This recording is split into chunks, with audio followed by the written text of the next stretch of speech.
안녕하십니까. 행복한 안실입니다. 교회에서 방송으로 예배드리는 모든 분들을 환영합니다. 오늘 말씀은 선한 목자 대신 예수님, 그러한 내용으로 은혜를 받고자 합니다.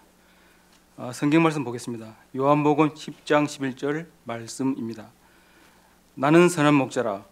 선한 목자는 양들을 위하여 목숨을 버리거니와. 정말 아름다운 말씀이지 않습니까? 예수님께서는 자신을 우리에게 계시하실 때 자신이 누구이며 어떤 구원자인지를 함께 말씀해 주셨습니다. 요한복음 1장 첫 구절을 보면 예수님은 말씀으로 나타나고 있습니다. 빛이니 생명, 그러한 말로 표현되기도 합니다. 그러나 우리는 예수님이 누군지에 대해서는 여전히 미흡하고 이해하기 힘든 부분이 있습니다. 그러나 예수님께서는 선한 목자라는 본문 말씀을 통하여서 어떤 구원자인지, 왜 내가 너희들을 사랑하는지에 대해서 대답을 해주셨습니다. 나는 선한 목자라. 예수님은 자신이 어떤 구원자이시며 왜 우리를 끝까지 사랑하신지 그렇게 마음을 올리는 비유를 드셨습니다. 자신을 선한 목자라고 비유하신 것입니다. 이 말씀은 일종의 상징입니다. 선한 목자라고 하면 우리는 그런 이미지만 볼 수 있지만 예수님의 선하심을 다 알 수가 없습니다. 우리가 알 수 있고 나타낼 수 있는 것은 그 어떤 비유로도 예수님의 선하심이 얼마나 크고 넓고 높은지를 다 표현할 수가 없다는 말씀입니다. 그럼 왜 예수님께서는 그 수많은 직업 중에서 왜 자신을 선한 목자라고 하셨을까요? 예수님께서는 선한 목자라는 상징으로 자신이 어떤 구원자인지를 표현하는 그럴 만한 이유가 있었습니다. 이때 당시 이스라엘에서는 목축업이 가장 흔한 직업이었습니다. 그리고 그것으로 인해서 살아가는 많은 사람들이 있었습니다. 그렇기 때문에 그 목자로 통해서 가장 이해하기 쉽고 그런 쉬운 상징으로 나타날 수가 있었기 때문입니다. 시대의 소망 거룩한 목자 63페이지에 보면 이런 말씀이 있습니다. 양은 모든 동물 중에서 가장 겁이 많고 무력하다고 합니다. 그리고 이 성 안에 있을 때는 굉장히 안전한데 그 동방의 목자들은 이렇게 밖에서 양을 많이 키웠다고 합니다. 그렇기 때문에 양을 끈기 있게 돌보지 않으면 주변에서 이렇게 동물들이라든가 그 양을 해치는 안전하지 않은 그런 경우가 많았다고 합니다. 그렇기 때문에 목자는 자기 위험을 알면서도 타인이라든가 맹수로부터 양을 지켰다고 합니다. 자기 생명을 위험을 알면서도 그 돌보는 양무리를 보호했던 것입니다. 목자는 그 양떼를 물고 바위에 많은 언덕과 숲에 가장 아름다운 곳으로 안전하게 양들을 인도했다고 합니다. 그리고 시냇가 주변에 풀이 많은 곳도 피했다고 합니다. 그리고 가장 안전한 곳, 양떼들이 편하게 쉬고 풀을 뜯을 수 있는 그런 곳으로 목자들은 인도했다고 합니다. 목자는 항상 자기 양떼보다 먼저 앞서갔습니다. 이음을 물어쓰고 상황을 살피고 어떻게 해야지만 이 양들이 편하게 쉴 수 있는지 그렇게 하셨던 것입니다. 예수님께서 이러한 마음으로 우리들을 그렇게 이끌어 주셨던 것입니다. 예수님께서는 다 내어놓으시고 앞에서 천천히 한 걸음 한 걸음 가셨던 것입니다. 우리는 정말 행복합니다. 예수님께서 걸어가신 그 길을 지금 우리가 따라가고만 있으면 되는 것입니다. 예수님께서는 길이 가파르고 험하고 힘들지라도 그 길로 가셨습니다. 그 가는 길에는 얼마나 상황이 안 좋겠습니까? 거친 들판, 엉겅퀴 그런 것들까지 다 발로 밟으시면서 우리들 위하여서 앞길을 가셨던 것입니다. 스위스나 이스라엘이나 그런 중동 지방에 가면 그 가설 울타리가 굉장히 많다고 합니다. 이제 어떤 울타리인가 하면 이제 이런 나라들은 목축을 많이 하지만은 이게 초원, 이게 풀이 많이 없다고 합니다. 그렇기 때문에 이렇게 큰 들판 같은 데다가 이 돌무더기로 가설 울타리를 만들어낸답니다. 그럼 이제 해가 지면 성으로 못 돌아가기 때문에 이제 그 속에서 양들과 유숙을 해야 되기 때문에 그 울타리 돌울타리로 양을 한 마리 한 마리 이렇게 집어넣는다고 합니다. 그 양이 다 이제 다 들어가면 그 목자는 그 문 입구에 서 가지고 횃불만 켜놓고 딱 있으면 된다고 합니다. 그러면 양이 안전한데 이제 울타리를 너무 크다 보니까 한쪽 구성에 조금만 틈이 있다든가 그게 이제 무너진 경우가 있다고 합니다. 그럼 이제 큰 어른 양들은 경험이 있어가지고 이제 그쪽으로 안 나가는데 어린 쐐기 양들은 어떻습니까? 그 틈을 비집고 밖으로 나간다고 합니다. 그러면 이제 나가면 그 낯선 환경이기 때문에 그 어린 양은 굉장히 큰 이렇게 음성으로 울다가 또 떨어지면 그 음성이 자꾸만 이렇게 세매진다고 합니다. 그런데 참 신기한 게 목자들은 그 음성을 다 알아듣는다고 합니다. 그래가지고 돌무기를 보세놓고 그 양을 찾으러 나간다는 것입니다. 그리고 양을 찾은 다음에 어깨에다 메고 와가지고 기쁘게 즐겁게 한다는 그런 말씀이 있습니다. 정말 예수님 좋으신 분입니다. 자기 생명보다 양을 더 사랑하는 예수님. 성도 여러분, 왜 예수님께서는 자기 자신을 선한 목자라고 하셨을까요? 그 첫 번째 이유는 양을 자기 생명보다 더 사랑하는 분이시기 때문에 그렇습니다. 두 번째, 나는 선한 목자라. 선한 목자는 양들을 위하여 목숨을 버리거니와. 정말 너무나 마음에 와닿는 말씀이 아닙니까? 자기 생명보다 양을 더 사랑한다고 하십니다. 그렇기 때문에 선한 목자라고 하는 겁니다. 성도 여러분, 선한 목자라고 말씀하시는 예수님 그 모습을 마음으로 한번 느껴보시길 바랍니다. 사랑과 온유함이 넘치는 선한 목자의 모습이 우리 마음 가운데 그려질 것입니다. 요한복음 10장 11절부터 18절을 보면 무려 4번이나 예수님께서는 자신을 양을 위하여 목숨을 버린다는 말씀을 반복하고 계십니다. 내가 양들을 위하여 목숨을 버리노라. 그 말 속에는 어떤 뜻이 있습니까? 우리를 향한 예수님의 사랑이 나타나 있는 것입니다. 바로 이러한 사랑 때문에 예수님은 자신이 선한 목자이심을 나타내고 있는 것입니다. 양은 정말 쓸모가 많으면서도 가장 연약한 동물입니다. 그 양은 제가 이 문헌을 찾아보니까 야생양과 목축양이 따로 구분됐다고 합니다. 종류는 한 60종이 넘는데 야생양은 굉장히 활동성이 좋고 산에 막 뛰어다녀도 괜찮은데 이 목축과 이 가죽과 털을 위해서 키우는 양들은 그렇지 않다고 합니다.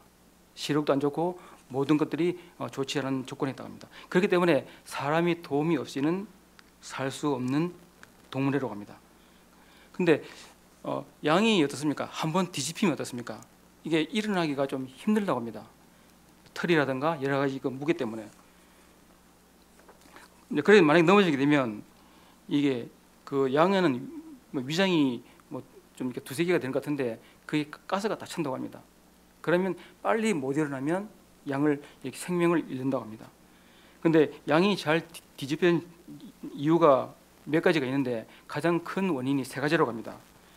이제 그 하나는 양은 이렇게 밟고 때문에 약간 오목하고 약간 그런 걸 좋아하는 것 같습니다. 그렇기 때문에 그런 것을 밟게 되면 어떻습니까? 목자가 빨리 안 보면 안 되는 것입니다. 양이 뒤집어지는 것입니다.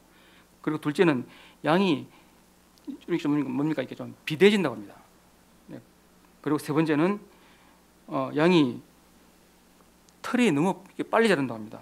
털이 자라고 나면 그게 이제 풀이라든가 엉겅이라든가 그런 게 몸에 붙기 때문에 어떻습니까? 이게 뒤집어진다고 합니다. 그렇기 때문에 목자는 그것을 정확하게 판단하고 빨리빨리 해결해야 된다고 합니다. 첫 번째 같은 경우는 목자가 가장 편안하고 적당한 풀밭으로 인도하기도 하고 또 이 체중이 불어났을 때는 이 목자가 거친 풀을 먹인다고 합니다. 그래가지고 체중 감량을 도와주고 그렇게 한다고 합니다. 그리고 이 털이 굉장히 이게 자라게 되면 털을 이렇게 깎아줘 가지고 양이 가장 평안한 상태, 가장 최적의 상태로 양을 이렇게 관리한다고 합니다.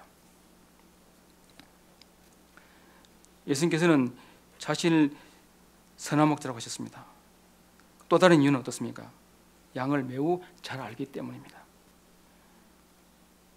나는 선한 목자라, 내가 내 양을 알고 양도 나를 아는 것이.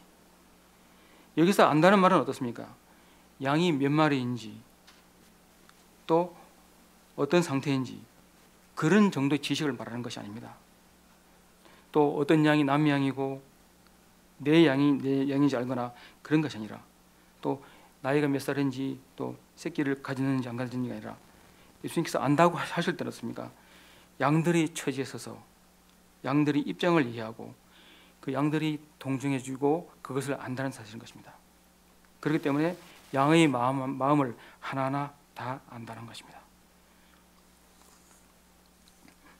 어떤 학자 두 분이 이제 그 초원에 이제 양이 굉장히 많이 섞였습니다. 초원이 크다 보니까 뭐 이쪽 집 양, 이쪽 집 양, 많은 양들이 섞였습니다. 그래서 이제 그 두 학자가 이제 간단한 그걸 내기를 했다고 합니다. 나는 목자들이 입는 옷을 보고 양들이 따라온다 하고, 다른 이제 목자 한 분은, 다른 그 학자 한 분은 나는 목자의 목소리 음성을 듣고 따라온다 이렇게 얘기했습니다. 그리고 이제 이제 목자들이 옷을 다 바꿔 입었습니다. 이제 목자 선임에서 옷을 다 서로 바꿔 입었는데, 이제 양이 막 섞여 있는데, 이제 한 학자가 이랬습니다. 그러면 음성을 먼저 해볼 테니까 각자 따로따로 떨어져 가지고 그 양들이 자기들이 알 수 있는 소리를 내보자. 평상시에 그 꼴을 물릴 때 하는 속소리. 근데 이제 그 옷을 입었는데도 아무도 따라가지 않는 것입니다. 근데 그 목소리를 들은 양들은 어떻습니까? 목자의 길을 따라서 자기 그거 집으로 다 이렇게 갖다 놓는 그런 예화가 있습니다. 예수님을 사랑하는 우리는 어떻습니까? 우리 목자이신 예수님의 음성을 듣고 따라가야 하는 교훈이 여기 있는 것입니다. 그렇게 되면, 우리가 그 말씀에 순종하면 우리는 하늘집에 이를 수가 있다는 것입니다. 왜냐하면 예수님께서는 선한 목자이시기 때문에 그렇습니다. 성도 여러분, 정말 예수님이 좋으신 분 아닙니까? 요한복음 10장 3절에 보면 이런 말씀이 있습니다. 문지기는 그를 위하여 문을 열고 양은 그의 음성을 듣나니 그는 자기 양의 이름을 각각 불러 인도하여 내느니라. 양의 이름을 각각 부르신다는 말씀입니다. 예수님께서는 자기 양을 다 내어 놓으신 후에 앞서가면서 양들이 그의 음성을 아는지 따라오라고 그렇게 말씀하고 있는 것입니다. 양보다 앞서가서 인도하신다는 것입니다. 예수님께서는 선한 목자이십니다. 양들을 위하여 목숨을 버린다고 그렇게 말씀하고 계십니다. 목숨을 버린 것이 아니라 끝까지 버리신다고 그렇게 말씀하고 있는 것입니다. 우리가 져야 할 짐, 예수님께서 친히 우리를 대신해서 지어주셨습니다. 한 사람을 구원하여 하늘나라에 이르기까지 하기 위해서라도 예수님께서는 갈바리의 고통을 참아내고 감내하셨던 것입니다. 예수님께서는 어떤 방법으로 양을 부르십니까? 예수님께서는 어느 곳으로 양을 부르고 계십니까? 예수님께서는 지금 우리의 삶에 들으시기 위해 우리 곁에 있어서 지금도 기다리고 계십니다. 양 우리는 어떻습니까? 안전합니다. 그것은 분명합니다. 들어가기만 하면 실제적입니다. 중요한 사실은 누구에게나 공평하다는 것입니다. 또 안전하다는 것입니다. 가장 중요한 사실은 들어가기가 쉽다는 것입니다. 그 안에는, 양울 안에는 모두에게 주어지는 자유가 있다는 것입니다. 목자는 우리에게 안식처를 제공해 줍니다. 그리고 위험으로부터 보호하여 줍니다. 목자는 바른 길로 우리를 인도하여 줍니다. 우리가 예수님을 정말 많이 알아야 됩니다. 또 예수님을 잘 믿어야 됩니다. 그리고 목자의 음성을 듣고 그걸 잘 따라가야 되는 것입니다. 만약 우리가 예수님을 신뢰하면서 우리 목자가 예수님께서 친히 우리 목자 되심을 우리가 믿는다면, 우리 삶 가운데 예수님을 위해서 우리를 다 드린다면, 우리는 그 구원의 소망의 길에 들어설 수가 있다는 것입니다. 성도 여러분, 그렇다면 예수님께서는 왜 우리 처지를 얼마나 알까요? 얼마나 깊이 알고 계실까요? 요한복음 10장 14절 15절 말씀에서 그 해답이 있습니다. 나는 선한 목자라. 내가 내 양을 알고 양도 나를 아는 것이 아버지께서 나를 아시고 내가 아버지를 아는 것 같으니 나는 양을 내어 목숨을 버리노라. 예수님께서는 우리 아시는 것을 하나님께서 예수님을 아시는 것에 비하고 계십니다. 예수님은 우리를 마치 하나님께서 예수님을 아시는 것처럼 우리 깊은 부분까지 다 알고 계신다는 것입니다. 그렇기 때문에 이 세상에서 나를 안아주시는 분, 예수님 한 분밖에 없다는 것입니다. 예수님께서 나를 아신다는 말씀 역시 마찬가지입니다. 예수님께서는 어려울 때, 힘들 때 우리들을 도와준다고 말씀하고 계십니다. 그리고 아무 염려하지 말라고 말씀하고 계십니다. 주님께서는 우리 마음과 형편을 다 하나하나 다 알고 계시기 때문입니다. 세 번째, 그러면 우리는 목표를 어디에 둬야 되겠습니까? 우리는 더욱 온유하며 경건하며 어린 양을 순결한 그러한 믿음의 생애를 살아야 할 것입니다. 예수님께서 친히 보여주신 겸손의 생애를 살아야 할 것입니다. 예수님께서는 우리 마음 안에 계신다면 외부에 어떤 것도 필요가 없습니다. 우리 삶이 예수님의 시각에 맞춰진다면, 그러한 삶을 산다면 우리는 어떻게 되겠습니까? 정말 아름다운 품성과 겸손한 그런 예레미 성도의 모습으로 변할 수가 있다는 것입니다. 우리는 영적인 힘과 지혜를 기를 수 있도록 예수님께 간구하며 기도해야 할 것입니다. 만약 우리가 예수님의 인도하심에 순복하고 따라간다면 예수님께서는 우리를 하늘 빛으로 이끌어 주신다고 말씀하셨습니다. 우리가 예수님의 영광을 바라볼 때, 그것을 정말 믿음으로 바라볼 때 우리는 아름다운 성품, 그것을 소유할 수가 있다는 것입니다. 예수님께서 계획하신 삶을 우리 자신이 하나하나 찾기를 갈망할 때 예수님께서는 우리 곁에 계실 수가 있다는 것입니다. 예수님께서는 우리 삶의 시작입니다. 그리고 우리 삶의 근원이 되십니다. 우리가 삶의 목적을 발견하기 위해서는 우리는 세상의 지혜가 아닌 예수님의 말씀에 귀를 기울이는 그런 마음의 지혜를 가져야 할 것입니다. 빌립보서 4장 6절 말씀입니다. 아무것도 염려하지 말고 오직 모든 일에 기도와 간구로 너희 구할 것을 감사함으로 하나님께 아뢰라. 그렇습니다. 감사함으로 기도하고 간구하는 것, 이것만이 우리가 해야 할 일입니다. 왜냐하면 우리에게는 나를 알아주시고 우리를 지켜주시는 그 한 분이 계시기 때문입니다. 자기 생명보다 우리들을 더 사랑하시는 예수님, 우리 깊은 속사정까지 다 알고 품어주시는 선한 목자, 그런 분은 오직 이 세상에 예수님 한 분밖에 없다는 것입니다. 우리가 이렇게 우리를 사랑해 주시는 그분 곁에 우리 더욱더 열심히 다가가지 않게 해야 되겠습니까? 우리가 그렇게 될 때 우리 믿음은 성장할 수 있고 우리 신앙은 한층 더 높은 예수님께 나아가는 그런 삶이 될 수가 있다는 것입니다. 내 삶의 중심에 예수님이 계실 때 그 삶은 어떻게 변할지 우리는 아무도 모릅니다. 야고보서 4장 8절에 이런 말씀이 있습니다. 하나님을 가까이 하라. 그러면 너희를 가까이 하시리라. 예수님께서는 항상 우리 곁에 계시고 싶어 합니다. 단지 우리가 그것을 거절한다든가 우리가 한 걸음 더 늦게 갈 뿐이지 예수님께서는 항상 우리를 기다리고 계십니다.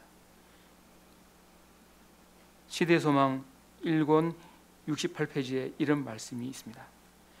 만일 우리가 그리스도의 것이라면 우리는 그리스도에 대하여 생각하기를 좋아할 것이다. 우리는 그에 대하여 이야기하기를 좋아할 것이다. 그리고 우리가 피처에 그의 사랑에 대하여 이야기할 때 우리 마음은 하늘의 감화로 말미암아 부드럽게 될 것이다. 그의 품성으로 아름다움을 바라보므로 우리는 저와 같은 형상으로 화하여 영광에 이를 것이다. 이렇게 말씀하고 있습니다. 예수님께서는 지금도 우리를 놓지 않고 기다리고 계십니다. 한 사람의 구원을 위해서 예수님께서는 정말 사랑으로 우리를 붙들어 주시는 분입니다. 성도 여러분, 우리는 어떠한 삶을 살아야 되겠습니까?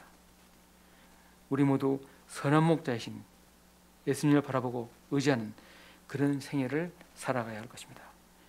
우리 행동에서, 우리 말에서 예수님의 사랑을 드러내야 할 것입니다. 부드럽고 따뜻한 마음으로 그렇게 말을 해야 되며 모든 사람들에게 온유함으로 대해야 할 것입니다. 우리 마음에 그 겸손한 마음에 작은 겸손의 틀을 둔다면, 우리 자신에 둔다면 우리는 보다 나은 재림 성도로서의 삶을 살아갈 수가 있다는 것입니다. 그 속에는 우리가 알지 못하는 보화가 숨겨져 있기 때문입니다. 예수님께서 허락하신 어린 양의 모습으로 완전히 우리는 옷을 입어야 할 것입니다. 그렇게 해야지만 우리는 예수님 품 안에 거할 수가 있다는 것입니다. 성도 여러분, 우리가 예수님 안에 더욱 낮아지고 우리 마음이 비워질수록 예수님은 우리에게 더 가까이 오신다는 것입니다. 그렇게 될 때 우리는 예수님의 영광으로 우리 마음 가운데 충만히 채워줄 수가 있다는 것입니다. 성도 여러분, 하나님께서는 우리에게 더욱더 많은 열매를 맺게 하기 위해 우리가 예수님 안에 있기를 원하십니다. 성도 여러분, 우리를 끝까지 사랑하시고 우리에게 관심을 가지시고 계신 예수님께 영광을 돌리는 생애, 그러한 생애가 되어야 할 것입니다. 우리가 그렇게 된다면 어떻습니까? 우리는 우리 마음을 예수님께 드려야 된다는 사실인 것입니다. 성도 여러분, 우리에게는 각자에게 작은 등불이 주어졌습니다. 그 등불 안에 우리가 무엇을 채우느냐에 따라서 우리는 승리할 수가 있다는 것입니다. 그 등불 안에 우리 교회에 대한 사랑과 온유함과 배려와 희생과 봉사 정신, 그리고 무슨 일이든지 예수님께 순종하는 그런 마음을 가진다면 우리는 성령의 불길을 태울 수가 있다는 것입니다. 성도 여러분, 어린 양 되시는 목자 되신 예수님, 그 목자 예수님을 따라가는 모든 분들이 되기를 바랍니다. 그렇게 되면 저희 비원교회 영적 부흥이 있을 수가 있을 것입니다. 그러한 삶을 살기를 바라면서 말씀을 마치도록 하겠습니다.